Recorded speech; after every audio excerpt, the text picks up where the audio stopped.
All right, let's briefly spend a minute talking about pH because that is one way that we can quantify our observations about acids and bases by calculating the pH. And before we do that, we need to talk a little bit about water. Okay, water is a bit of a special case. Remember, I said that water is both an acid and a base. It's amphoteric. Water's just weird. We haven't yet talked about intermolecular forces in this class, but we're getting there. Um, Water is just weird. Water is special in its own way. It's a very life. It's necessary for life, but it's just an odd substance in many respects. But water will H2O will um, in equilibrium dissociate, if you will, into H3O and OH. And this is a constant process where it's going back and forth, back and forth, back and forth. We haven't yet talked about equilibrium yet, but we can get some information from this, and that's known as the equilibrium constant of water. And the equilibrium constant of water is used to help us quantify some of these observations about acids and bases. But essentially, the equilibrium constant of water equals the concentration of the acid or the concentration of the hydronium ions in solution times the concentration of the base or times the concentration of the hydroxide ions in solution equal to 1.0 times 10 to the negative 14. 1.0 times 10 to the negative 14. Now, we can use this information in various ways, including in pH. But before we do that, let's talk a little bit more about the ionization of water by looking at a um, example problem. Okay, this example problem says find the hydroxide ion concentration of a 3.0 times 10 to the negative 2 molar hydrochloric acid solution. Okay, so we're trying to find the OH concentration. Well, we know that HCl is going to increase the H plus concentration or the hydronium concentration. Now, we can use the equilibrium constant of water formula to help us solve for that. We know, as I just said, that HCl increases the hydronium concentration. So essentially, the way we can read this for now, the H3O plus is that the H3O plus stands for the concentration of the acid.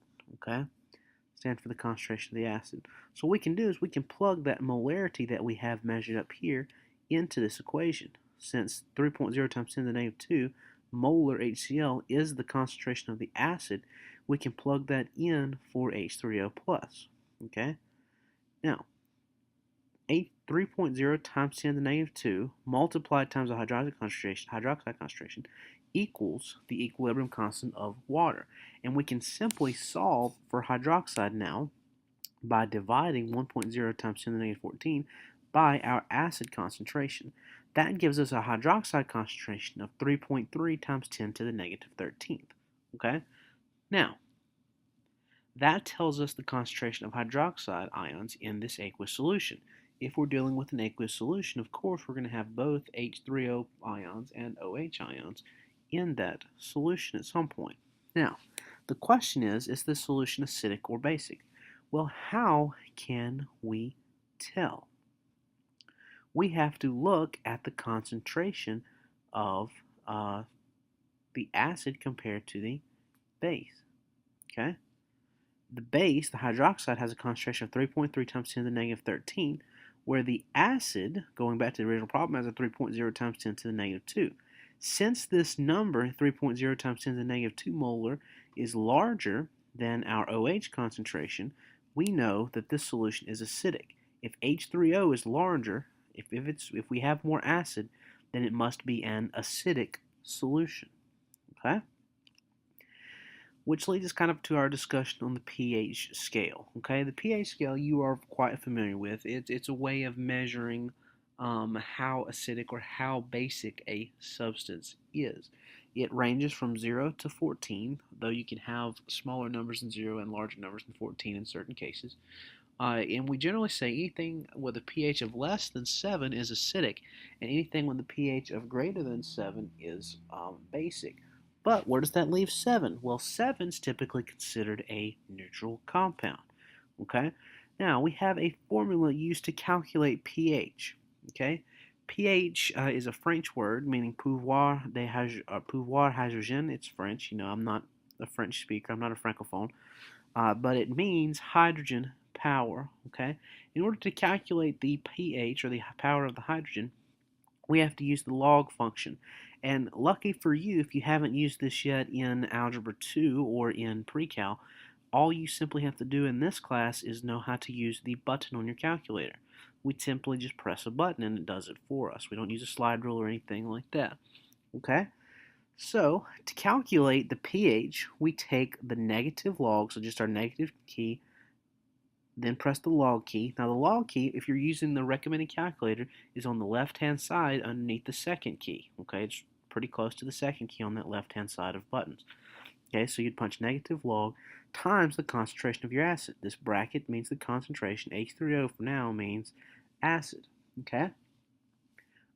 This is given to you, the concentration of the acid, of course, is going to be given to you in molarity, because that's the most common concentration unit that we use in this class. All right?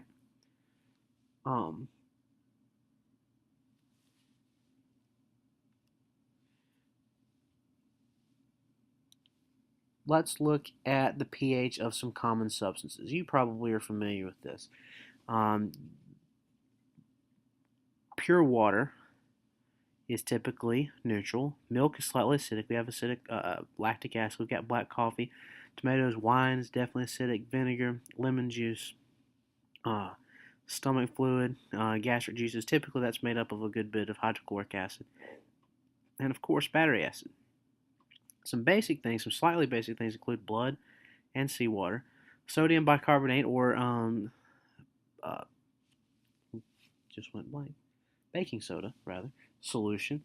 Borax solution, which we used the other day, sodium borate, Na2B407, I believe, is the formula of that. Don't quote me directly. Milk of magnesia is a common antacid, or a common, it's also used for as a laxative. Any kind of detergent or soap, ammonia, bleach, or sodium hydroxide, those are all basic substances, so they should have a pH of greater than 7. To measure pH, typically we use a pH meter in the lab, which is gives us a digital readout. If you've ever used the paper or the liquid tests for maybe a home aquarium, you may be more familiar with putting it in there, shaking it up, and having the solution turn a certain color. Now, 3 formulas that are crucial in this chapter. Okay, we've got really 5 overall. The one we just talked about, the autoionization of water. These 3, and 1 more on titration, which will be the next section. But 3 that are crucial. The first one we've already talked a little bit about is the pH formula. The pH, the power of the hydrogen, or the power of the acid, if you will, is equal to the negative log times the concentration of that acid in molarity. Okay. We also have another formula.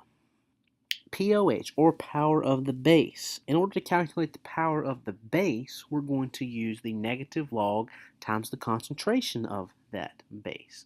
Negative log times the concentration of the base. So if we're dealing with the base, we're going to calculate both of them the same way. We just need to make sure if we're looking at a substance, we're using pH and POH appropriately as to whether or not we're calculating an acid or a base.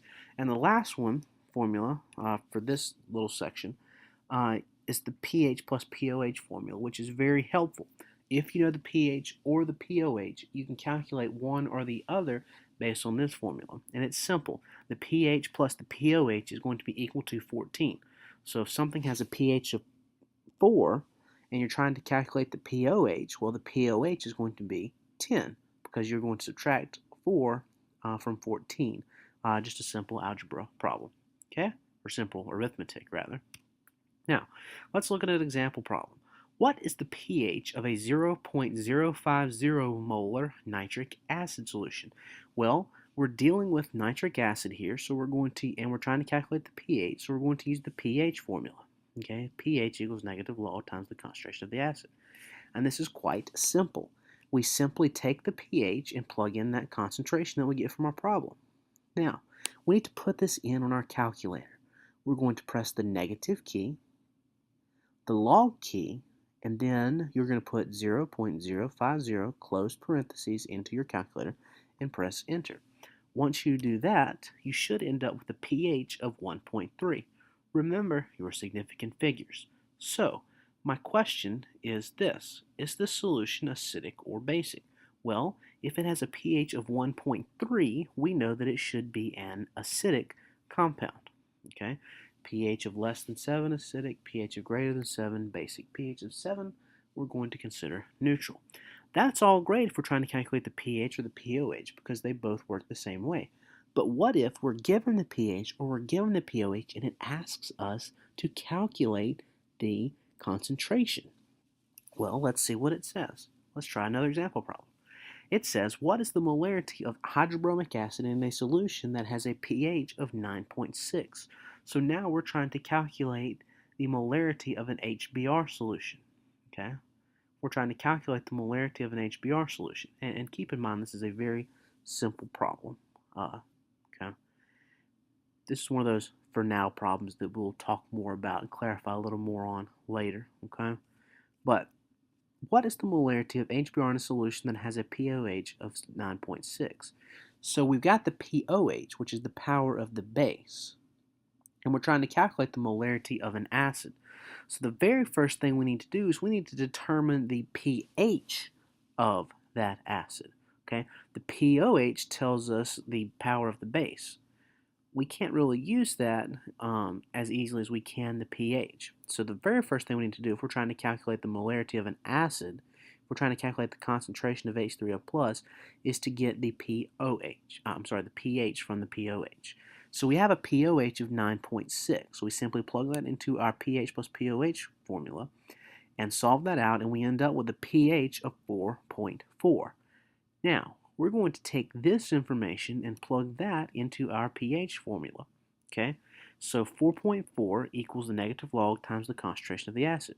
We're trying to solve for the concentration of the acid because it asks us what is the molarity. What is molarity? Molarity is a unit of concentration. Okay, remember we just finished studying that. Just a reminder for you. Okay, so we've now got to solve for H3O positive. In order to do that, it's going to take some algebra skills that hopefully you've picked up in Algebra 2. But the very first thing I need to do is I need to move that negative sign to the other side. I do that by multiplying both sides times negative 1. Okay? So now I end up with negative 4.4 equals the log times H3O plus. How in the world do I get the log away? Well, in order to factor that log out mathematically, I have to do something called taking the anti-log. Okay, taking the anti-log. And on your calculator, it's just another button. Okay, I need to take the anti-log of both sides. The anti-log button is just the second log key. Okay, the second log key. When you press the second log key, it should put a 10 caret open parentheses symbol in your calculator. Okay, once it puts that 10 caret open parentheses into your calculator, simply type in negative 4.4 and you should end up with probably a very small decimal, but what you need to do is put it into scientific notation and round to the correct number of significant figures. Once you put it in scientific notation, you will find out that the concentration of acid in the solution, or the molarity rather, of HBr in the solution is 4.0 times 10 to the negative fifth. And it is, of course, acidic.